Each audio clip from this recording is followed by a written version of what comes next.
Still learning. Okay, before we officially start the meeting, Marshall Taylor has something to say. Thank you.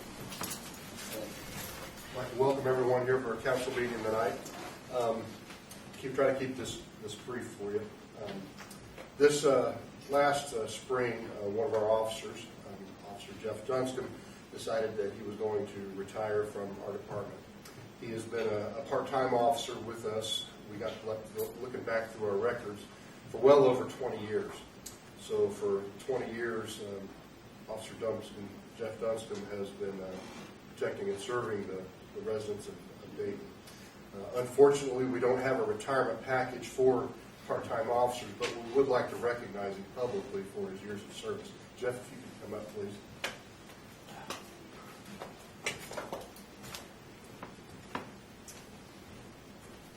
In appreciation, we're going to present you with this plaque, and it reads, Certificate of Appreciation awarded to Jeff Dunscombe. Town of Dayton, Indiana extends a sincere gratitude and appreciation for 20 years of commitment, service, and dedication to the Dayton community. In recognition of 2 decades of valuable contributions and loyalty to the town, we hereby award this certificate of appreciation. Jeff, I'd just like to say that I've known you for about 8 years now that I've been here, and I appreciate the work that you've done. And I can say personally, as a supervisor, when we only work one officer shift, and quite frequently when you're the boss, you get those phone calls when you're off duty, and there's certain officers that you seem to be getting more calls than others. They're wanting questions, or this problem's arisen, or that problem's has arisen, or you come in Monday morning after a weekend and you're going through all the things that have happened, and some guys don't always make the best decisions in the world, or what you would like that to have been that decision. But when I can say personally, when Jeff was working, I could be off. Jeff knew his job. Jeff's been doing this for over 30 years. He's still a West Lafayette police officer. He's very highly regarded of and thought of over there at that department. And I would just like to personally thank you, and I appreciate all the work that you've done with us, and for just being that officer that was always dependable and always get the job done. And I would never have to worry at all when you were working. You handle things, and you've got a good level head on your shoulders, and always exemplify what a police officer should be, especially in a small town like ours. So thanks. I appreciate it.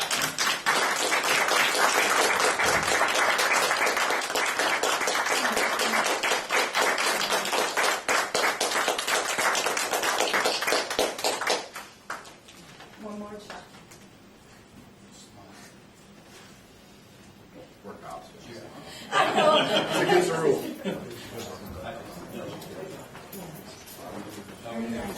Come in here. Thanks.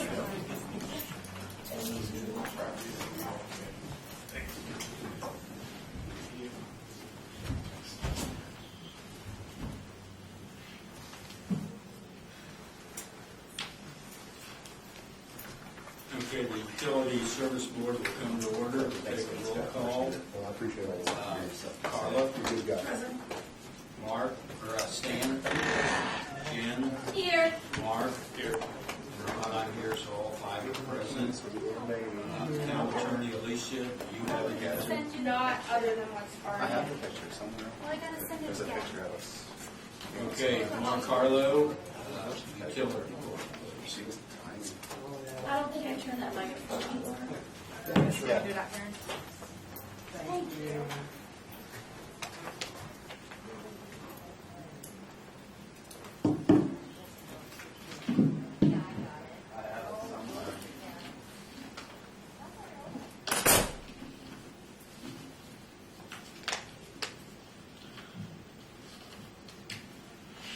Okay, the first item I have is the 2021 water audit. So it's been completed and submitted to the state. Received correspondence back that it was accepted. As I mentioned before, this is tied to the Indiana Finance Authority, so if we want any funding through them, this has to be done every other year. Another item that's a requirement is have to attend a regional water planning meeting So far, the listing of dates and locations, one I can find closest to here is in Logansport in November. So it's possible that I may be going to Logansport in November, but they send out an updated list every 30 days, so maybe I'll find one a bit closer from there. So as of right now, though, we've fulfilled all the requirements for the Indiana Finance Authority on the audits. The hydrant flow testing for this year, that was completed on Tuesday, August 2nd. We should have that information and report back to us within 30 days. If you remember, this time, instead of doing the 20%, we did 1/3 of it. So hopefully and I checked with them as they got done that day, and they didn't have any problems with any of the hydrants, so I expect a good report from them also. Annual TTHM testing. So that's an annual test that the state requires from municipalities. TTHM is trihalomethanes, which is a byproduct of using chlorine for disinfection, and they want to make sure those levels stay low. Our levels have always been barely even detectable, so I don't expect any surprises on this. But we should have that test result back. That sample was sent in on August 3rd, so we should get it back any time now.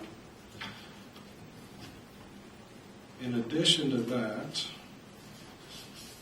or related to that, I should say,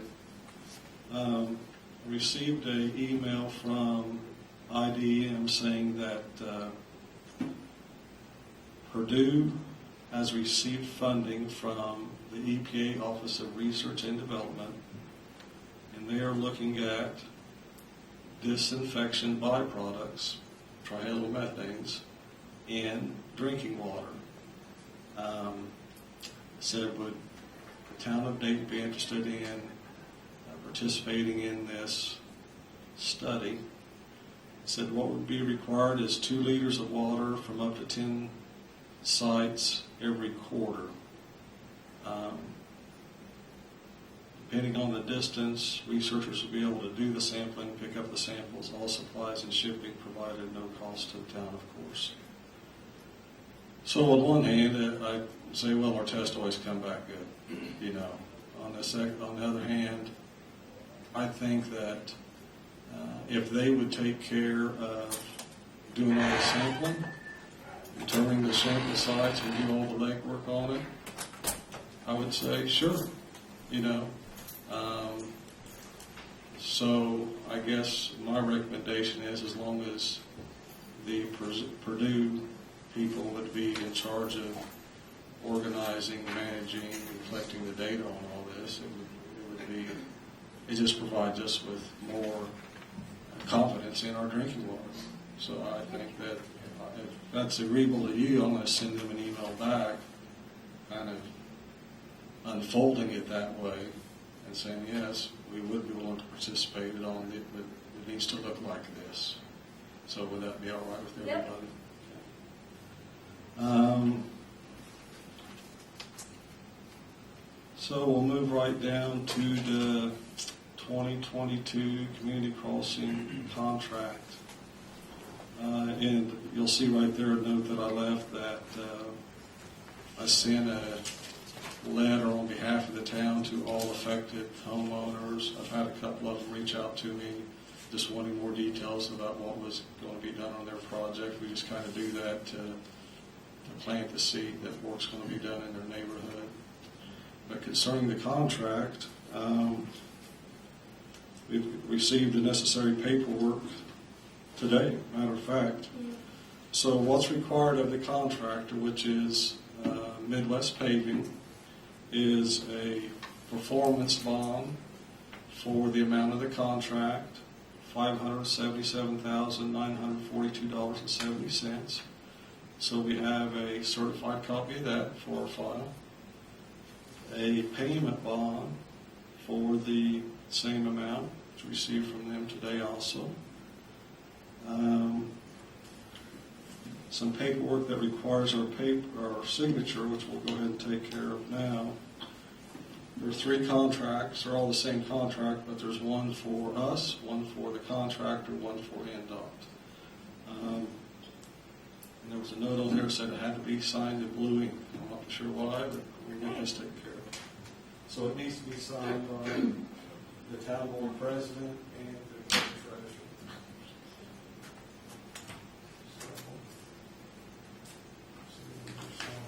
Yes.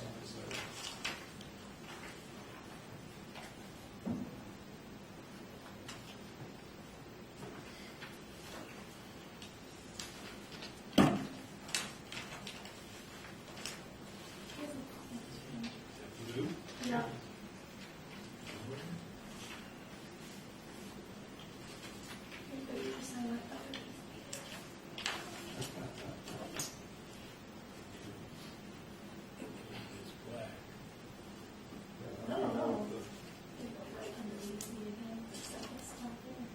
No.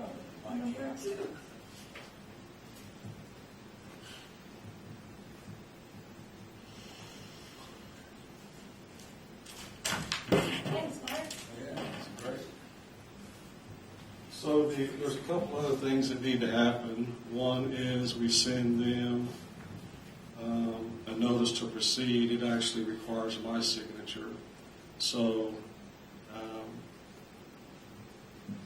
don't know necessarily that there needs to be a motion. I mean, we approved their bid, we've signed the contract and all. I will then give this to them tomorrow with a copy of the contract. The next thing that will happen will be a pre-construction meeting. Hopefully that will happen, hopefully this week, but no later than next week. I'll let everyone know when that is.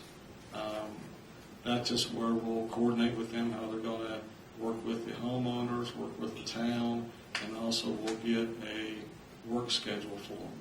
So we can kind of post it on our town website also that, hey, it's beginning on this date, this is how it's going to look and how it's going to unfold for everybody.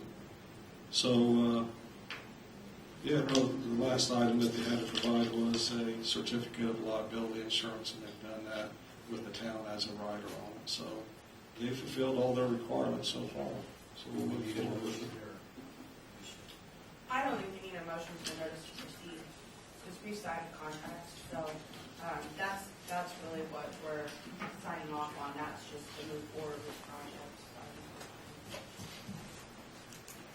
Okay. So are there any questions about it, I guess, about the project?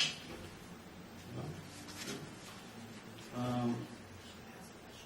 Yes, Hi, Mark. I'm Jeanette Heiser. I live on Conjunction Street. yes. We're planning a really big party here in the next month at our house. Do you have any idea when this is going to commence? I might know next week. Now, on your property specifically, we're replacing the sidewalk on the east side of your house. The Conjunction Street side. Yes. You know, and all I wanted was that one slab level.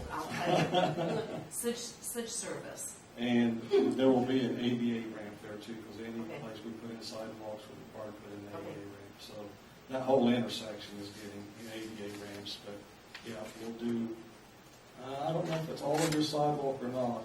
I know it will be where that tree used to be, where it's buckled up. So all I want is that slab lifted up and leveled. But yes, so, do you have a date? Yes. Whenever you're having your. I do. It will be Sunday, September 25th. Okay. It's Heiser, isn't it? Yes. Okay. So the other 2 projects that we'll have going on at the same time will be the cul-de-sacs, one at the end of Shady Lane, one at the end of Wesley. Okay? So these are not cost shared by the state. We want to make sure that we have everything in order as we proceed with this, and we want to do them in conjunction with this state contract so that we'll get the best price possible. So previously, we'd actually applied for grant money on the Shady Lane one 2 years ago. It didn't get funded. So we have a pretty good cost estimate on it. On the one on Wesleyan Drive, we do not, but just looking at the quantities, how many square yards of, how many cubic yards of rock, how many square yards of asphalt and so forth, they should be fairly close. The only thing that will bump up Wesleyan just a bit is that we're going to move that hydrant, so that would be an added cost over there. But we approved the bid for it at the last meeting, and it was a pretty reasonable bid of $4,800 for a hydrant to relocate. So on those two, although they're separate contracts, we're going to try to fold that in with one contractor so we get the best price possible. Are there any questions about either one of those? Okay.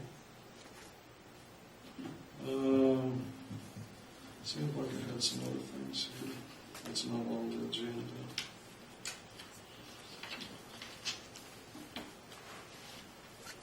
I do. So,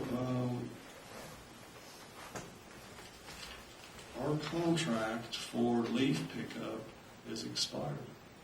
So we need to have an advertisement for bids for, and we did it in 2-year increments, so we need to have an advertisement for bids for calendar year 22 and 23. I have a copy of the advertisement that we used in 2020. So we just need to change a few dates if you still want to go by that same criteria. So many pickups, 2-year contracts, so forth and so on. Last time we advertised it in August. Bids had to be in by the Friday before our September board meeting. We awarded it at the September board meeting. Would you like to use that time frame again, or is that rushing things? Or So is this something we have to go through the whole actual bid process for? How much was the contract for? the low bid last time came in No, but how No, much what? dollars? $5,000 per year. No. If it's under $25,000, you can use whatever process that you like. So you can do a bidding process if that's what the board decides. You can do a request for proposals. You can reach out to 3 companies and ask them to send something to you. Or you can just renew the contract with the company that you're currently in place with. But if it's under $25,000, there are no specific purchasing rules that you would have to go by. It's whatever the council would decide. Usually on these medium jobs, we just go out and try to get 2 or 3 bids. Not bids. Or, estimates. Proposals. Yeah. Proposals, yeah. Well, and I think that's what we did for the trash pickup. Uh-huh. Yeah. So you could use that process if that's what the board wants. Well, the trash we put out for actual bid, and we had a bid opening and all that. Oh, did That we? was an actual bid process, yeah, but if we could avoid that with this, because it is such a low number, I think that would be easier, and maybe more people would be more likely to like show their interest, if they don't have to go through that. So if you're gonna do a request for quotes, so usually what municipalities do is they will just kind of see if there are companies that provide this service, they'll send them kind of an invitation to send a quote, and then the company will send the quote. Typically, the number is 3 different companies. They don't all have to respond, but we usually ask 3. Yeah. Can you think of 3 off the top of your head? If you can't, then you can use as many as you can come up with. But And I think we'd want to send them the specs. Yeah. Right. Of course, So I'd be thinking, gentleman who had it last year, Kelly Little, and then He said, Crandall's, yes. we can get, There's there's two. several long companies that So that's something we need to Okay. move forward on, then I'll have some examples for you. Okay. The last item is, so I've collected all the data from USIC and from these mapping companies about getting a cost for USIC to do our locating whenever they do gas and electric and all that other stuff. So I'm saying, I've got all the information, and I'll bring it up as a topic at the September meeting. Okay. Okay, but it's there's a lot of different scenarios there, and I want to make sure that we have Okay.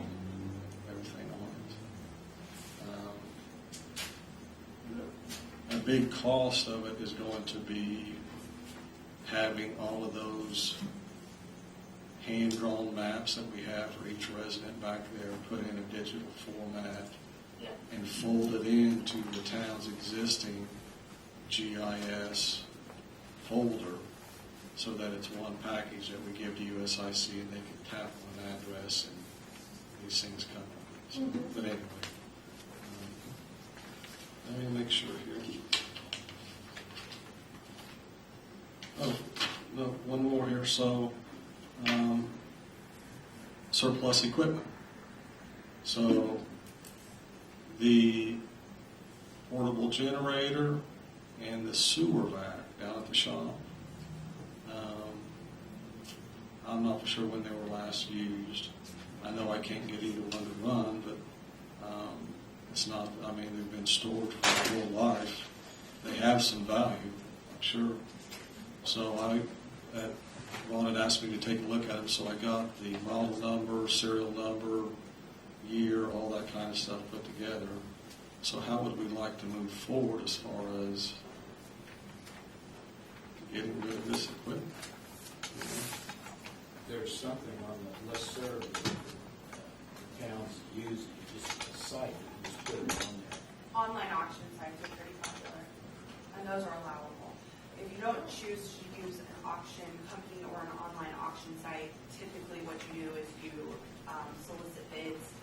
And what I have found is that most of the time, municipalities don't like that because they get really low bids and they spend money to publish it and all of this stuff, and it doesn't generate a lot of income for them.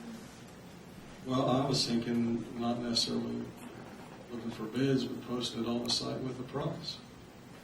I know Alliance will let us put these on their site for free. They have a for sale tab on their website, and you just put it on there and say X amount of dollars. Do they help you price it? The last one, that big blue one that's The sewer vac, yeah. Yeah. That, the last time I remember it being used was down here by the Masonic Hall, back when John Swick and Paul Winstead were down in that pit together. So it's been a while. So what I would do is talk to John Swick. He always handled that and everything, and he would know how old it is, what it cost him. I think it was $25,000 or so. It's a 1989 model, and I can bring it up with a serial model number. I can bring it up on the maker's website, but it doesn't necessarily give me a used price. So you said John Swift. Yeah, talk to him first and see what he thinks. He might say the engine blew up and you have it sitting there, Yeah. but I don't think so. I think they just stopped using it. Yes, They got tired of doing that, you know, everybody got tired of doing all that stuff. sure. Okay, so I'll get this paperwork sent to, actually I give this paperwork back to BF&S except for our copies, and they take care of coordinating, getting that paperwork, the signed documents to Midwest Paving and setting up the pre-construction meeting. So, like I said, hopefully it'll be this week. We'll move forward. Any questions? Okay. Thanks, Mark. All right. We got public, or no, we got the utility adjustments. We have a sheet here that's wastewater adjustments, and Bridget and I went over them, sort of. They look okay to me, so I need a motion to okay these. Unless anybody's got any questions. I make a motion to approve the wastewater adjustments. Okay, we have a motion by Stan to approve the wastewater adjustment, seconded by Carla. We'll take a roll call vote. Carla? Yes. Stan? Yes. Jen? Yes. Mark? Yes. And Ron, yes, so it passes 5-0. Those are okay. Does that include the pool adjustments or not? All of this sheet right Okay, that again. here. Okay. Public comment, do I have the public want to speak? Anybody back here? Okay. Council comments. Carla? you done? Nope. Since it's utilities, I'll mention one thing. I might have mentioned this before, but I think a lot of people don't think of this. When we're thinking of what to do with this town on our acreages that are still left undestroyed, and that we can put businesses on, when we develop these areas, we ought to think in mind that, like Stoops went in there on 30 acres, and their average water bill is $140 a month. So for 30 acres, prime in-town real estate, we get $140 a month in utility. So it ought to be 100 times that. You know, it ought to be tens of thousands of dollars that we develop it with a lot of small businesses, no matter what they are, that bring in 10 times the taxes, and it bring in many, many times the utilities for this town. So we just need to think as we look through all these areas that not put one building on tons of acres if we know. That's all I got. So, no more comments, so I'll turn this meeting over to the end of the Kelly meeting, turn it over to Jean. All right, thank you. The Dayton Town Council meeting will come to order. Ron has already done roll call. We're all still here. So we will move on to attorney. And David Hiddle is here to talk about one of the Uzo amendments, but Alicia has reviewed both Uzo amendments, of course, as well. So, do you have anything to say, Alicia? Or do you want David to talk about this attorney? Let's let him Okay. go first, and then I'll piggyback on that. Okay. As each. Tell us what an Uzo amendment is, please. Good evening, Dave Fiddle, Director of the Area Plan Commission. It's my first time here, so I'll just mention kind of my intention going forward is an Uzo amendment is a unified zoning ordinance amendment, so it's an amendment to the zoning code. These get filtered through the Plan Commission, and then when the Plan Commission makes a recommendation on them, they go to the 6 legislative bodies that the Plan Commission, the County Plan Commission serves. That would be Dayton, Clarksville, Lafayette, West Lafayette, Battle Brown, and the county commissioners. So whenever there is an amendment that maybe is a little bit more significant or substantial in scope, my intention is to come here to provide commentary, maybe answer questions that otherwise might not have good answers to on hand at these meetings. So tonight I'm here specifically for UZO 105, which involves enforcement of the zoning ordinance.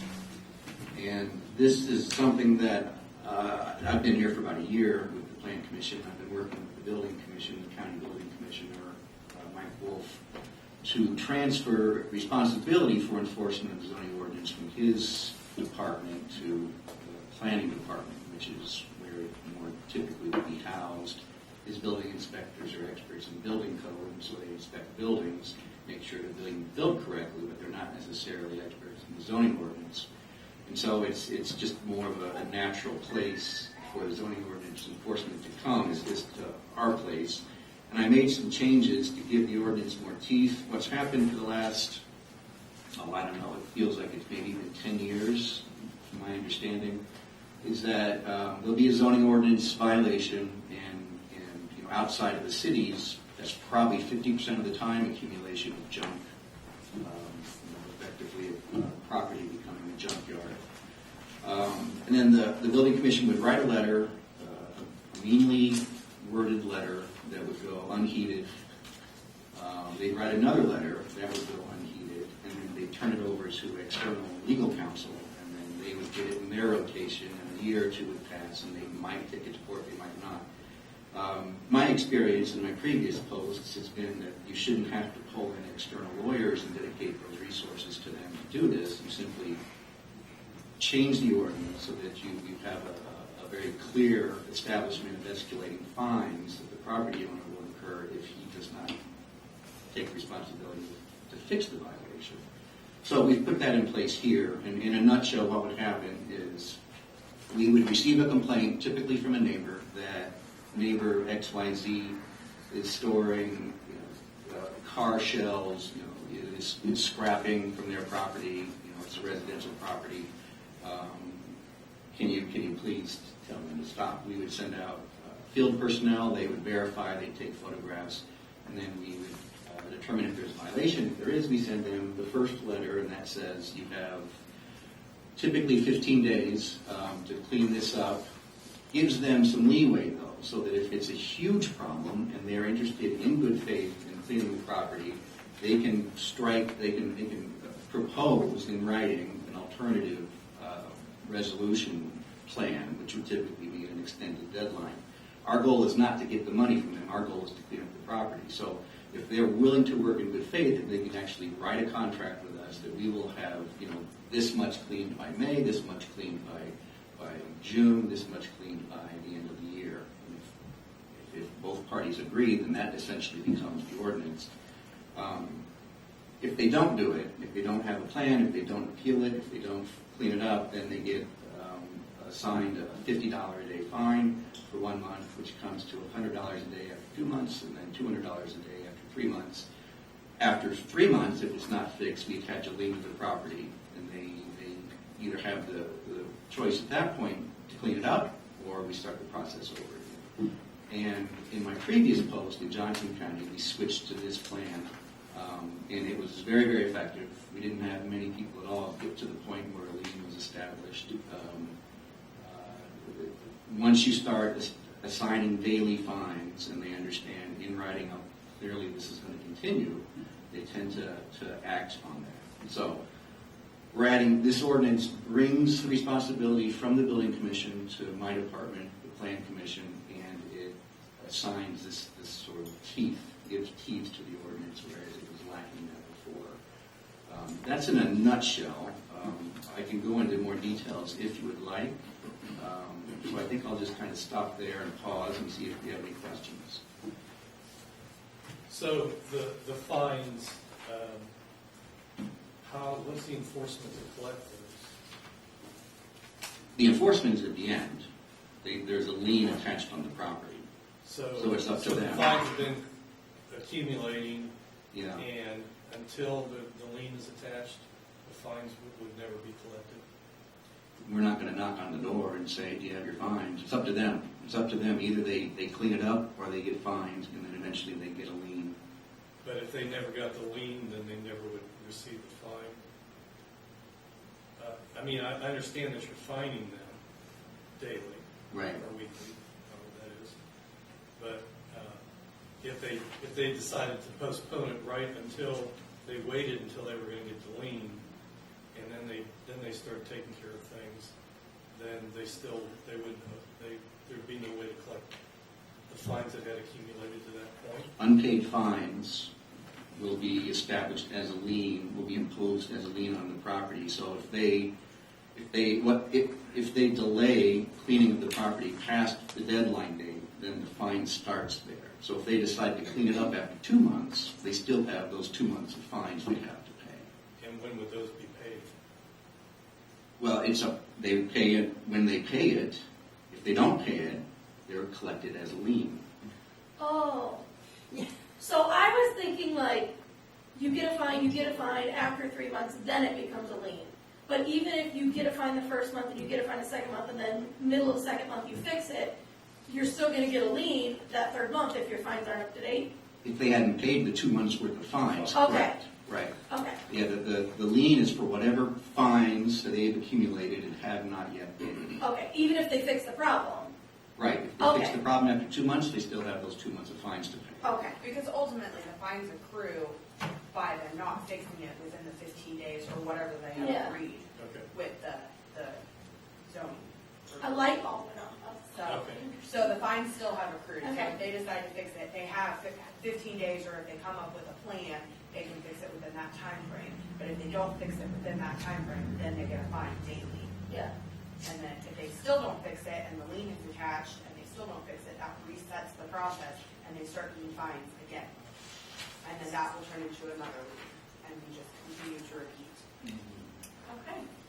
And the other thing in this that I don't know that was mentioned is after the first offense, if it's a repeat offense, they don't Yeah. get the leniency that they got in the first offense. Right. So if it's the same guy and he has whatever the violation is, again, so often it's scrapping, it's accumulation of junk, of inoperable vehicles, that kind of thing. Gets the violation, he cleans it up right away, and then a year later he does the same thing again. We don't have to give him that 15-day period. We can start him right off. If it's the same property owner, same property, same violation within 5 years. I have one other question. So, to go beyond scrapping, there's probably a lot of lot line variations, buildings that were built years ago that probably don't meet current codes and so on and so forth. So, somebody's got a garage built on a piece of property that's too close to the lot line, so on and so forth. Somebody makes a complaint about that, and how does that work? More often than not, I'm thinking you're talking about a situation where it's an older structure and the ordinances have changed since it was built. Yes, Yeah. most likely that would be the case. Those are going to be considered legal, non-conforming, which means that they were built legally, so they stay legal into perpetuity. The only time that they would not become legal is if somebody wanted to build on top of them or extend the non-conformity. So if you have a garage, you have a house that has a 2-foot side setback, which is no longer legal, but was when it was built, it'll be legal forever. However, if you want to build on that to extend it so there's a 0-foot setback or extend the non-conforming facade, then you need to get a variance approved to legally establish it. But as it is, if you leave it alone, it was built legally, so it'll stay legal. So they wouldn't have to file a land use petition to have it, they wouldn't have to worry about that. They need to take no action. If it was, when it was built, if the ordinance allowed for the manner in which it was built, then it's considered legal non-conforming forever. No matter what we change in terms of the ordinance, you can't change the ordinance, and pull out the rug from an existing structure, so to speak. Okay. Any other questions? No? If we approve this, when does this take effect? Immediately. So in tandem with that, Jen certainly has our number, but any citizen would call if they have a concern about a zoning issue, which is typically going to be an illegal use. Do you have any party barns in or around Dayton? That's a complaint we've been getting a lot of lately. Anyway, What is a party barn? they're more common in the more rural areas, but it's very popular for people to transform old barns into event venues, typically for wedding receptions. Right. That you need approval by the Board of Zoning Appeals to do that. A lot of places just started doing it without that. You also need to retrofit your buildings to be suitable for large gatherings. So we get a lot of requests for that. We have a lot out in the rural areas that are already operating that really bother neighbors because often they involve outdoor amplified music and drunkenness and traffic and all that kind of thing. So that's become kind of a controversial pattern out there. Not so much in town, but in the rural areas. So anyway, what I was trying to say is our general number is the number to call for you or any citizen to make a zoning complaint, and then we'll obviously inspect and take it from there. Is there any public comment on this? Okay. I move to adopt Uzo Amendment 105, Dayton Ordinance Number 2022-6, an ordinance amending the Unified Zoning Ordinance. I second it. Okay, there's been a motion made by myself and seconded by Stan to adopt this Uzo Amendment. Is there any discussion? Okay. How do you vote, Carla? Yes. Stan? Yes. Ron? Yes. Mark? Yes. And I vote yes, so that is adopted 5-0.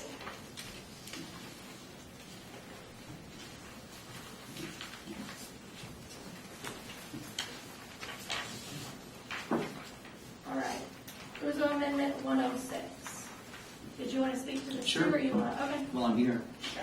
This came about, it's fixing, I think, a quirk in the zoning ordinance. We allow for tow yards and impound lots in our less intense industrial districts, but for whatever reason, the ordinance doesn't allow it in our most intense industrial district, which doesn't really make sense. We had somebody call about a property in Lafayette that's zoned I-3 that they wanted to establish an impound lot in, and we told them, for whatever reason, our zoning ordinance doesn't allow it there. We figured rather than have them rezone it to a less intense industrial use, to allow for the most intense use, impound lot, we would just fix the ordinance. So that's what this is about. Did you have anything to add? It's pretty straightforward. Yeah. Any council questions or comments? Public comments on this? Okay, I move to adopt UZU Amendment number 106, Dayton Ordinance number 2022-7, an ordinance amending the Unified Zoning Ordinance. Second. Okay, there's motion made by myself and seconded by Carla to adopt this ordinance. Any discussion before we vote? How do you vote, Carla? Yes. Stan? Yes. Ron? Yes. Mark? Yes. And I vote yes, so that is adopted 5-0 as well. And then the last thing is the hazard mitigation plan. Do you want to tackle that too, since you're up there? Sure. Okay. This was put together, it's done once every 5 years. Well, it's done initially and then updated once every 5 years per state code. Our department was involved along with all of the emergency, police and fire and other emergency services departments around the county. And it's essentially, it's a plan to account for catastrophes, what to do before and during and after catastrophes. And it also, because we keep it up to date, allows the various municipalities and the county to be eligible for federal emergency money after a catastrophe as well as other funding.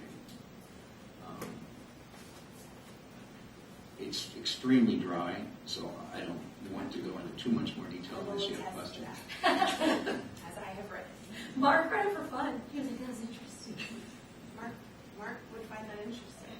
I had to drink a lot of caffeine to stay awake during it. So A lot of days. quite long. I will say that Marshall Taylor was Dayton's representative who participated in the planning of this. So every municipality involved had someone from the municipality who was kind of a representative. And Marshall Taylor was the town keeper. Do you have anything to add as the person that was part of this? I apologize, I couldn't hear from the back. What was the topic?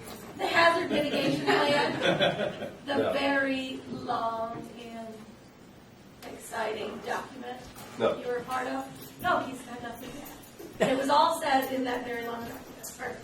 If you are going to read part of it, I recommend skipping to like pages 90 through 116. That's when the actual plan part comes into play. The rest of it is kind of just a detailed history of Tippecanoe County and its history of its weather and flooding and storms, etc.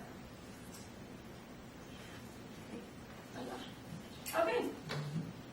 I move to adopt Tippecanoe County Resolution 2022-3, Dayton Resolution 2022-8. A resolution to amend the comprehensive plan for Tippecanoe County to include an update of the multi-hazard mitigation plan. There's been a motion made by myself and seconded by Carla to adopt this multi-hazard mitigation plan. Is there any discussion? Okay, how do you vote, Carla? Yes. Stan? Yes. Ron? Yes. Mark? Yes. And I vote yes, so that is adopted 5-0.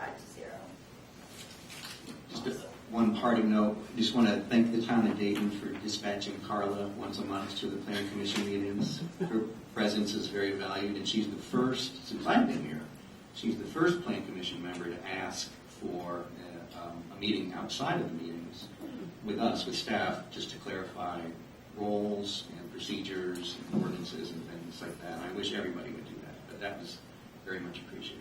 Go, Carla. Okay, thank you. Awesome, thank you, Thank you for being David. here. Yes. Appreciate it. All right. We are still on attorney. Do you have anything else? On my list of, under me, I believe I sent you an ordinance about the meeting dates, the meeting notice. I can't remember if those were okay because I sent them pre-vacation and then I wasn't here. So if they need amended, I have not done that because I wasn't sure exactly what we wanted to do. Yes. And then I don't think I've yet gotten you the voting cycle and awards. I did look at solicitors and did a little research on that. I think it is possible to ban soliciting to a point. But what we're going to run into if we try to do an absolute ban on people knocking on doors is that we are going to hit some constitutional law issues in that we cannot ban political speech and we cannot ban free practice of religion. So if there are religions that require practicing by knocking on doors, they would still have to be allowed, and same thing with political speech. There may be other categories, but those are the two freedom of speech items that came up most recently. So if you wanted to move forward with banning that, I think it can be done, but I think that you are going to have to spend a fair amount of time in legal hours to ascertain exactly how we word it so that you don't find yourself in a constitutional law mess. So your current plan is to provide for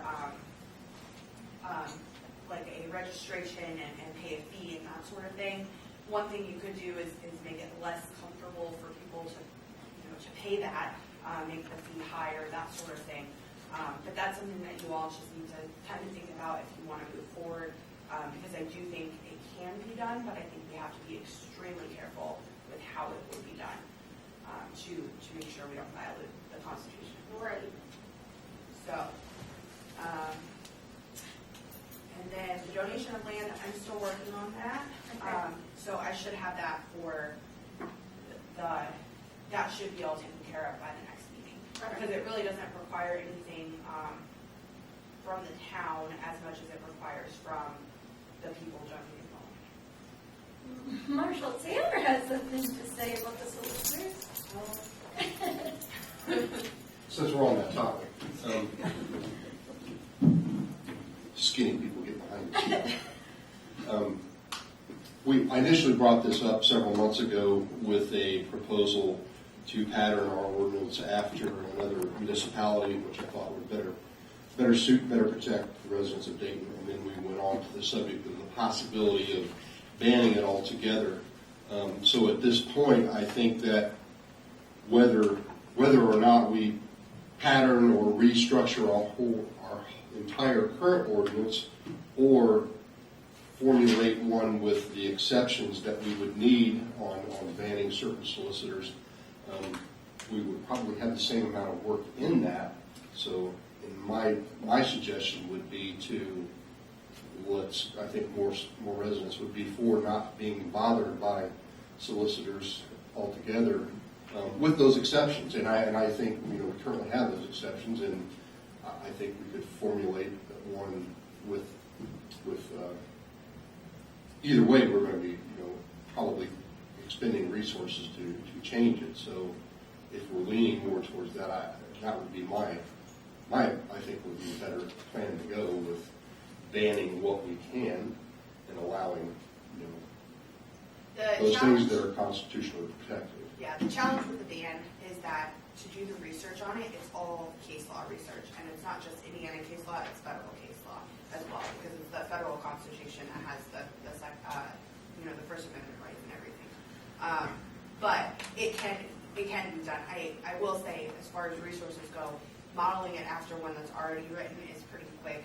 Doing the research may take a little bit more time. I'm not saying that it's cost prohibitive, just something to consider, because it is all case law. It's not statutory at all. And that makes sense. And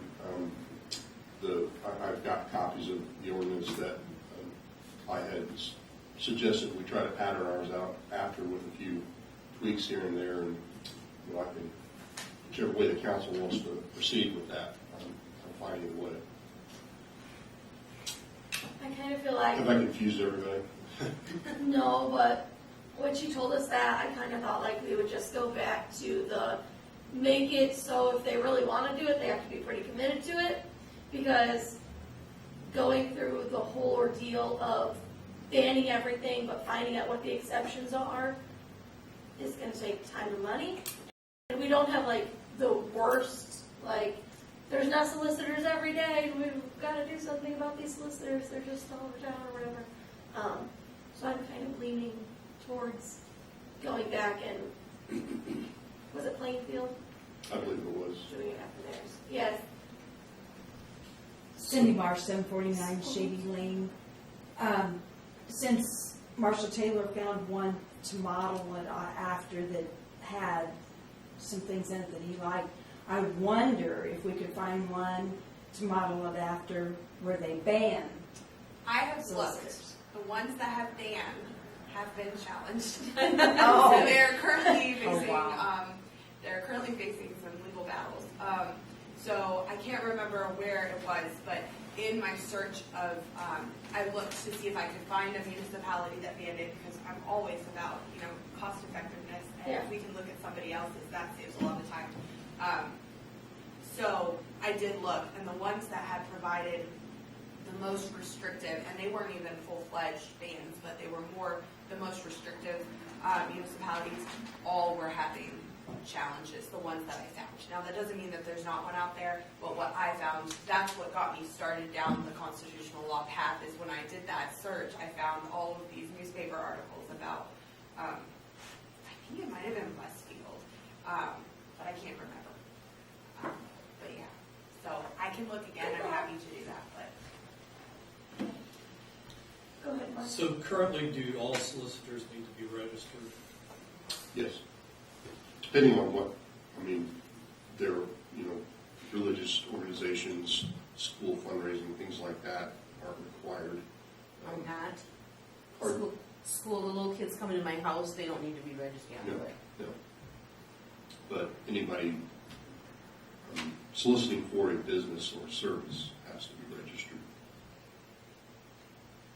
It's just our process includes some things that just we don't do anymore, and the requirements, we don't fingerprint people anymore. There's some other things that are in there that just need to be changed. The background investigation, one of my suggestions is a layperson can get a limited criminal history from the Indiana State Police, purchase that, buy it, and turn it in to me, and alleviate some of my legwork, and puts the onus on them of providing this information before it ever gets started. So currently, if someone comes to your house and they're soliciting, they should be able to provide you with information that they are registered in the town. They're not provided with anything. They get put on a list after I've approved them, and my policy is my procedure right now is to post everything, any solicitor that's registered on Facebook, so people will know who follow my page. But then the only way they would do is to call the department and see if they're registered. Is that something that could be incorporated?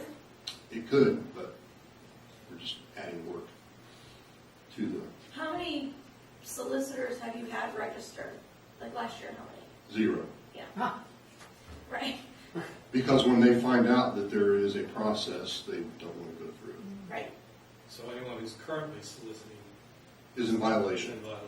So then you call the police to verify, are they supposed to be here? And he says, no. And you say, well, they're 3 doors down from my house. And then Scott goes and says, leave. Right. And don't if come you- back if- because you didn't register. And my policy is if you're soliciting in violation of our ordinance, I'm not going to issue you a registration. Because it's your responsibility to find out what the laws are in the jurisdiction where you're soliciting.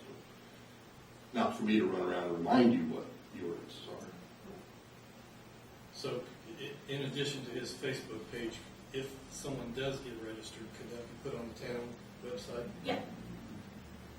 For sure. It'd be very simple, but it is part of the police section. There's just a lot of people who don't utilize the internet. That much do. It's the only reason I'm thinking of other options for those that don't or can't.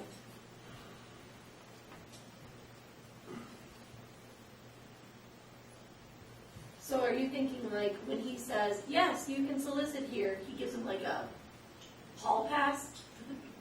Like, you know, like, I don't know, like, what do you For lack of a better description, Yeah. yes, but essentially some card or something, yes, with a very distinct time frame for however, I mean, if they're registered, are they registered for life, they're registered for a year, they're registered for a month, what is the time frame that they normally get?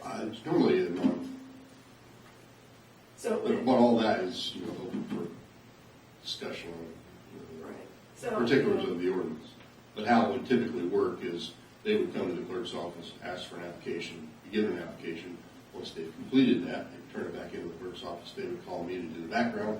I do the background, say it's okay, give it back to the clerk, they could pay their fees to the clerk, and the clerk would issue them a, whatever, permit type thing. So it's something that could be worked. Yeah, I mean, I don't think it would be that difficult to come up with something, but like a lanyard with a picture of Scott, and he's doing like thumbs up for 1 month, Sure, or like yeah, let's 2 do that. months is peace sign, or I mean, you could just issue them a letter that they come to your door and they say, yeah. are you registered to the town? They More than say, likely, "Yes." it's going to be a non-issue because people are not going to go through the time and resources to comply with. They that already restriction. don't, and if we make it more restrictive, they like really definitely won't. Our biggest problem is businesses that are outside of our town and even Indiana, blanketing, paying young college kids to come and run around and solicit for various things, including pest services and things like that, which you have no way of knowing if they're legitimate or not. Do you have signs at the beginning, at like the entrance of town that says no soliciting without a permit? We do not. Because that's one thing you could do, which would, because I know Mulberry down the street, they have a sign that says no soliciting without permit. We'll put no soliciting really big, and then But they have a permit. But that's one thing that you could do to like put them on alert. It's posted. When you can say it's posted, Right. that obviously helps. Right. Especially if we want to have any sort of fine or ramification for not following it, other than just like, they're trespassing.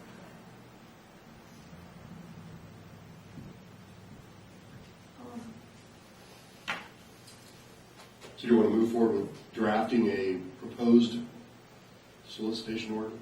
yeah, not a ban, but just a restrictive. That's what I think. So I I get, agree, I think that just more restrictive and with, some considerations on the other side of it, when, if and when it occurs and they actually are approved. yeah, there needs to be a Makes- process. so- what process is, and says something that, I don't have to take time to call, they can just say, yes, I am approved, here, whatever, waving a picture of Scott, or whatever the end game is, but,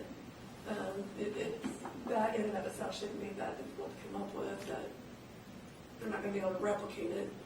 So what I will do is I will draft something and I will send it to Scott to get his feedback, and then we can kind of work on it and then we'll bring it back to the council. Does that sound okay? Yep. Okay. Do you still have the original correspondence with that Plainfield? Okay. So we don't have anything in No, we place? do right do, now. We do. But it's not restrictive enough? Right. Well, and a lot of the policies just aren't being followed at this point. Like, we don't have, correct, Scott, we don't have any ways to take fingerprints anymore. No, I mean, So- we do, but we just don't. We just don't do it. Nobody physically takes fingerprints anymore. They do electronic fingerprints, like gun permits. You get sent to some electronic fingerprint facility in town, and they do the fingerprint, gets sent directly to the Indiana State Police. So it's I just don't have any updating. means to do Yeah. anything, nor do I have any desire, and I don't think it's warranted.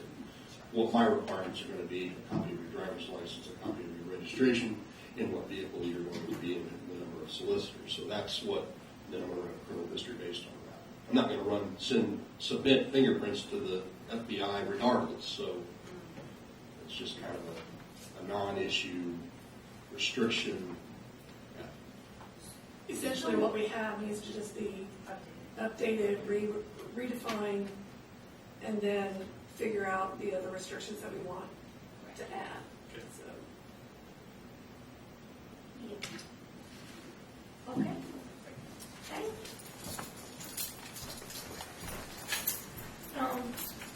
Meeting dates, we were gonna change that to say, if a meeting date falls on a holiday, it'll be rescheduled. Okay, that is right. Okay, I will get that changed. And meeting notice, I think you got to me, and then it stopped there. It didn't go on the website, I don't even think I sent it to the council yet, so. Okay, so we'll just plan on doing maybe all of these at the next meeting. Yeah, All right, I sounds good. love that idea. Great. Okay, I think that's all for me. cool. All right, old business. I have on here the Road and Baker Farms. Oh, voting cycling wards. Do we need to talk, are we talking about that now? I need to draft something. Okay, I think you gave me the information, that is my recollection, and then I was to draft an ordinance, and I don't believe that I have done that yet. And so I need to get that ordinance drafted and to you all to review, and then we can kind of talk about it, because I think you gave me what you guys kind of wanted for that. Is my recollection. okay. I don't remember, that's too long ago. Sorry. What did we say about the voting cycle, I think we stopped because we weren't sure if we could. Right, but what you had wanted to do is you wanted to change it so that it was on it wasn't on its own. Yeah, it was yeah, on- yeah. And the question was, can we found out we can. We can, So now I yes. just need to draft the ordinance. And then the wards, my recollection was that you wanted to just get away from, Yes. just have it all be at large. Yes. Is that right? Yes. Okay.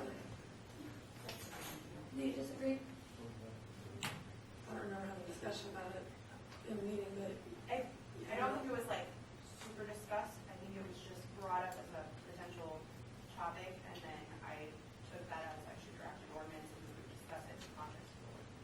Yeah. So, you're not wrong, it wasn't Yeah, very discussed. yeah, we just mentioned it, yes. Okay. Okay. The road in Baker Farms, is there any update on that? No, okay. No, well, yes, there Yeah, is. okay. So, at the June board meeting, it was asked that I contact DF&S about that, repairing that road. I sent an email to them, I had not heard anything, so I actually spoke to them about it this morning. So, I told them, hey, we need to get this buttoned up out here on that part of it, so it's, And they're actually going to test the thicknesses of some of the areas of that road to see, because underneath that road, there's no gravel under some of it, dirt under some of it. the FNX is doing. well, what I see out there is that there's some places where the asphalt's very thin, where it's broken down. Now, about the base underneath it, I'm not for sure, and I guess the way I worded it to BF&S is, hey, we need to get the emergency access road repaired correctly. Please share any correspondence that you have with the developer with me so we can get this straightened out. That's how, I did not specifically say we wanted to take core samples or what. I was kind of leaving it up to the engineers at BF&S to determine what was needed there. I talked with Colin one time, and I think I relayed to him, if you don't want to just walk out there and peer at it and say it's okay, we want Oh. to actually test it, because when I saw it going in, there was no gravel put under some parts of it whatsoever, it was just plain dirt. Dirt. And then they smeared it on, we walked it, and there you could see, I mean, it's a 1/4 inch thick. There's spots like this with no asphalt, and then there's spots with 2.5 inches asphalt. And then the whole road Yeah. went Was like rolled this, in. which is absolutely ridiculous. And to me, it's a road that we gotta accept, we gotta take care of. And Not that to road- maintain it. Yeah, it's falling apart right now after less than 1 year, so. Well, when we was down there on Mike Smith, and then when we went and looked at it, that road, the ground underneath that road was not stabilized like the rest of the streets. No, it was not. And I even Expected to hold up, and that's where they were bringing the triaxle trucks in and out for that center pond too, so it showed up very quickly that it's not stable. And the way we understood it, they just had some blacktop out here before they got their equipment to grade it off, so they just laid it, sort of smeared that dirt around, threw some extra gravel in some parts, and then Instead of started getting- paving. you know? Instead of getting the base ready that it should have been. Yeah, so. And I think that for us to expect it to be correct is only fair, so.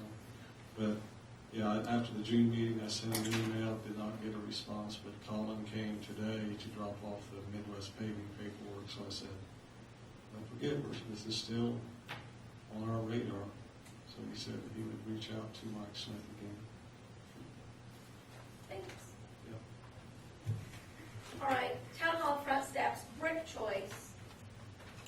Which two of you do want to talk about this? Well, we went down to Lafayette Masonry and talked to them, and they recommended those two samples we have over on the floor over there. The first one, the 4 of them, is a multi-colored sample that will basically go with anything. You know, there'll be some color in there that will match your brick, and no matter what color brick you got. Those are clay pavers versus concrete pavers. Much more stable, last longer. That's the reason they gave us those two samples. They said the closest they could get to, making the front of our building look good. We referenced what the pavers they have in downtown Lafayette on the sidewalks, and that's what we want out here, something similar to that. All right. I don't It's see two. them. You've not seen them? To be clear, I put town hall front steps, but it's like town hall front giant step. It's not really a step, it's gonna The be whole smooth. stoop out there, the whole raised That stoop. whole- But it won't be a stoop anymore. Yeah, it won't, that's all going away, and there'll be another step right there with a handrail, so that you don't have one big step and then go 4 feet to the next step. Yeah, That'd be nice. yeah. Just be smooth and And eliminate, you can clean along there, you can snow plow along there, people aren't tripping in the winter. Ron must have put some liars benches out there so we could sit on. No, Actually, that's not a bad idea, Yeah, to put a bench out there. We're gonna have a couple benches and And big, some couple big flowers. urns of flowers and Yeah. stuff. And then, I'm just gonna make front town hall look. Yeah. and then we're getting prices also from this corner on down to the end of our property, like 3 or 4 cast iron, some kind of Some decorative kind of street decorative lights. antique type street light. Oh, They have, wow. that have the holders for the banners and stuff, so this whole area out here, we got one of the nicest little square and greens when you look at all these other little towns. that's Most pretty of cute. them, they don't have anything, so that'll look pretty nice. The bricks are back there on the floor, so take a look and then, So who picked them out, the fellas or the ladies? not this lady. The fellas. And the I guy haven't seen them, so. at Lafayette Masonry, he was the one that steered us to these. I mean, there's a brochure back there somewhere with them too. Yep, it's on the floor also. And when they have a lot, they don't, I don't know, they're hard to order. Some of them are 2 months, they happen to have these in stock, I think, because Lafayette carries so many of them, uses them. But some of them are 2 months to a year and a half out. I don't know those ones. It's according to what kind you order and all that stuff. But you gotta also like them, everybody, I don't think you see them or Carl will see them, you guys gotta look and see if there's a problem. It'll be really nice, it'll make the town look really good. Yeah. So cute. All right, allowance docket. We have the allowance docket for July of 2022. I move to approve the allowance docket dated July 1st, 2022 to July 31st, 2022. Second. Okay, there's been a motion made by myself and seconded by Carla to approve this allowance docket. Is there any discussion? How do you vote, Carla? Yes. Stan? Yes, Ron? Yes. Mark? Yes. And I vote yes, so that is approved 5-0. The claims docket.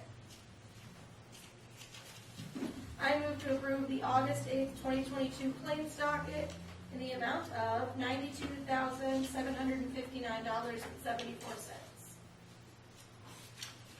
Question. Oh. Is the West Bank, is that 1 month's fuel? What's the amount? It's like It's $1,200. $1,230. That is 1 month of fuel these days. I know, it's rough. So I have two different balances, so I have Yes. to make sure I'm looking at the right one. So the original one that was given to us, there was a check on there for trash cans that needed to be removed that wasn't supposed to be on there. So A due payment that was So already, this larger one is the. yes, yes. So I'm not looking at the wrong one, okay. You're not crazy, but it was updated, yes. But it was just, and then the city of Lafayette, the amount that the check was written for, she didn't write it for the right amount, so it had to be updated. Gotcha. Those were the only 3 changes. That's fine. Was there a second to my motion? I'll second it. Right. Any other discussion? All right, we are voting to approve the claims docket dated August 8th, 2022. How do you vote? Carla? Yes. Stan? Yes. Ron? Yes. Mark? Yes. And I vote yes, so that's approved 5-0 as well. The reports for April, May, June, and July, we're waiting for the bank recs that we don't have, so those will not be approved. The minutes, I move to approve the following minutes. July 1st, 2022 Utility Board, July 11th, 2022 Utility Board, July 11th, 2022 Town Council, and July 14th, 2022 CCMG Award. Meeting. There's been a motion made by myself and seconded by Carla to approve these minutes. Is there any discussion? How do you vote, Carla? Yes. Stan? Yes. Ron? Yes. Mark? Yes. And I vote yes, so those are 5-0. Clerk Treasurer Office, do you have any updates? Need to know info? Clerk Treasurer, sir? Well, Not at this time. there's too much to mention at this time. Every time you turn around, there's a problem. So that's all I want to say. Look at us, trudging along, get it It's done. absolutely ridiculous what hasn't been done in that office in 3 years. Next on the agenda is police. Sailor. I have a training request for a online training class for lawyers consulting. We've done this the last 2 years in a row. It's a 12-hour class, costs $35 per officer, for a total of $105. This includes a myriad of topics, including emergency vehicle operations, physical tactics, and firearms, along with several other topics. Pretty cheap training for 12 hours. I move to approve this online training for $105 for Marshall Taylor, Officer Tislow, and Officer Kanagi. Second. There's been a motion made by myself and seconded by Stan to approve this training. Is there any discussion? How do you vote, Carla? Yes. Stan? Yes. Ron? Yes. Mark? Yes. And I vote yes, that's approved 5-0. Thank you. And just one other update, the radar speed traffic signs are in. We have those, the 2 additionals that we purchased, plus all of the GPS units on vehicles. Yay, awesome. Thank you. All right, we are on to public comment. Is there any public comment for the?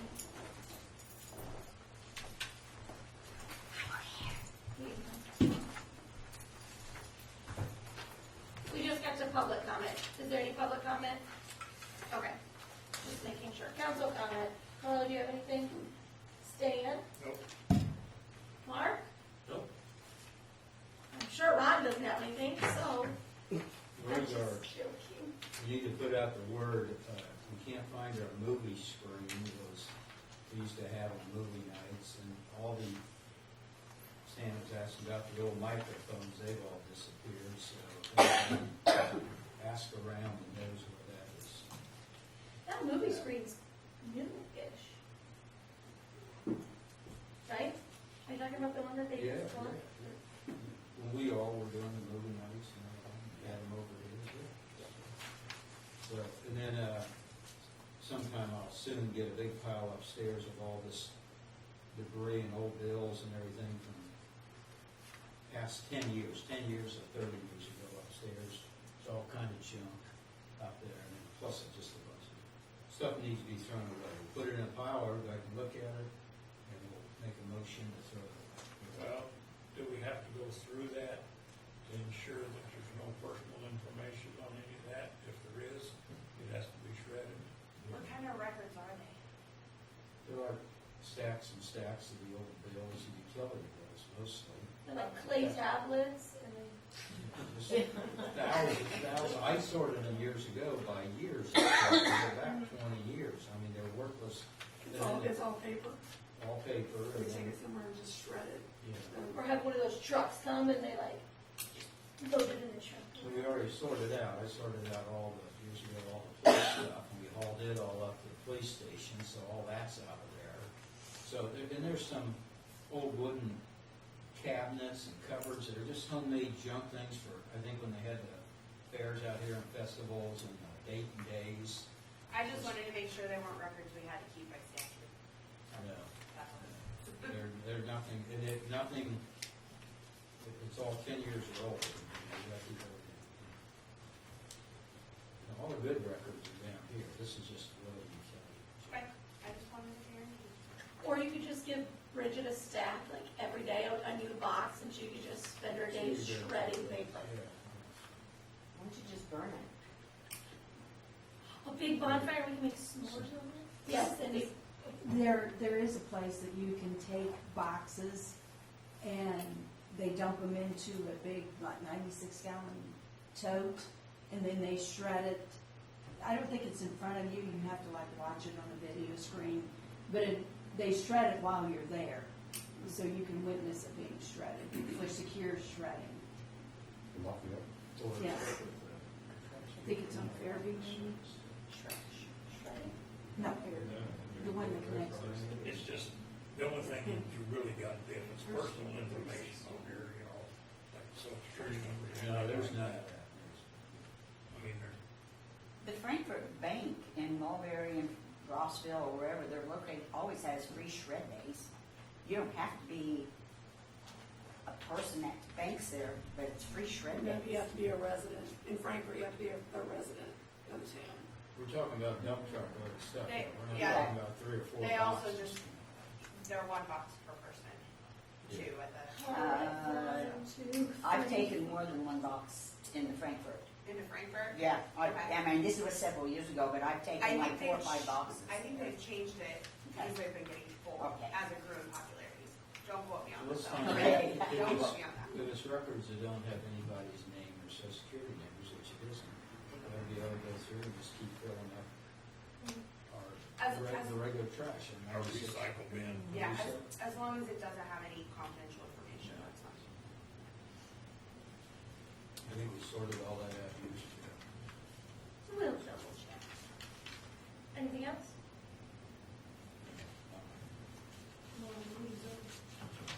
Okay, having no other business before us, this meeting is adjourned.